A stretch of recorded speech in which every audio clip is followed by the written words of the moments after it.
J'ai déjà dit que cette guerre inutile, ça va mettre au moins 25 à 30 ans. C'est dangereux ça. Ce n'est pas dangereux. Pour l'instant, nous sommes à 10 ans. Je dis ce n'est pas dangereux. C'est pour ça que justement, il ne faut pas rentrer dans les conflits. Les conflits, surtout quand ils atteignent dans l'intensité de la guerre, sont de véritables trous noirs pour les sociétés. C'est-à-dire que c'est des zones de tension, des zones de douleur, des zones de souffrance, et évidemment qui ont des effets pervers. Ça veut dire que à des moments précis, il y a des groupes qui ont intérêt à ce que ces situations de désordre se prolongent. Donc quand on entre dans un conflit, c'est toujours quelque chose de très difficile. Et c'est irresponsable justement dans la perspective où je parle, d'encourager les conflits. Parce que les conflits sont très difficiles à soigner. Merci. Les conflits sont très difficiles à soigner. Sous les Onoyolo, en votre qualité de journaliste, vous avez été très attentif de la visite du pape Léon XIV au Cameroun. En tant que simple citoyen, vous aviez également, je présume, un grand intérêt à savoir ce que le pape dira et ce qu'il fera. Le pape a donc lancé des colombes de paix du côté de Bamenda. En signe justement de cet appel à la paix. Est-ce que c'était un simple geste anodin? Est-ce que c'était un geste plein de symboles? Quel est le regard de Solono Yolo? Il faut dire que la visite de sa sainteté, le pape Léon XIV, je crois. Tout à fait. Il y a des images et des symboles. Et puis, elle a pris l'air d'un effet domino qui commence à la présidence de la République, où le pape tient le langage de la vérité. À la présidence de la République, ça me renvoie à la métaphore du laboureur et ses enfants. Un riche laboureur s'entend sa mort prochaine si il dit ses enfants et leur par la santé. Parce que ici, les enfants, c'est qui? C'est les collaborateurs du président de la République. Ils n'avaient aucun rôle à jouer là. Le président les a appelés pour venir écouter le pape. En réalité, c'est le président Biya qui parle. C'est le souffle du président Biya qui résonne dans la parole du pape.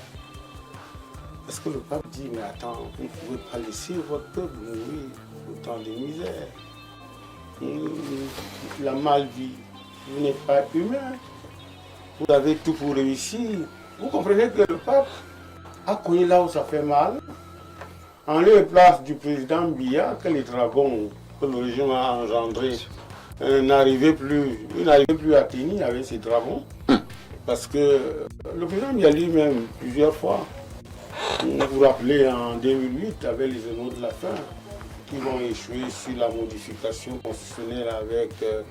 en levant le verrou de la limitation des mandats. Pourquoi n'avons-nous pas été assez sensibles aux misères de ces gens? Pourquoi n'avons pas été humains? Donc le président lui-même a parlé, il est fatigué, ses dragons ne l'écoutent plus.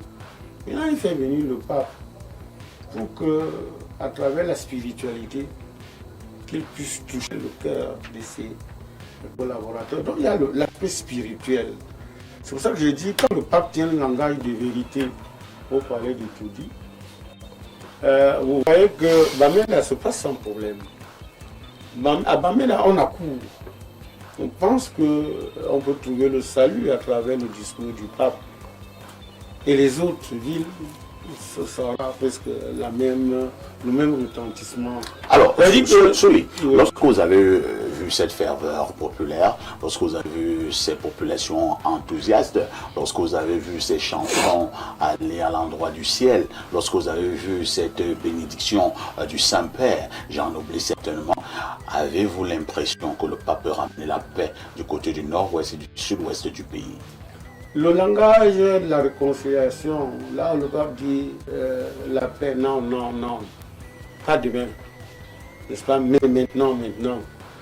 C'est une amorce, n'est-ce pas? Le pape jette les jalons de la paix.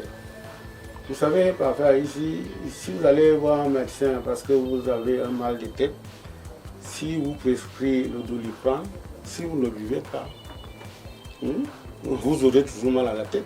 Quand même, hein, le pape nous a dit, au palais de l'unité, que la paix ne se décrète pas, elle s'accueille. C'est pour ça que je dis que nous avons tout, n'est-ce pas?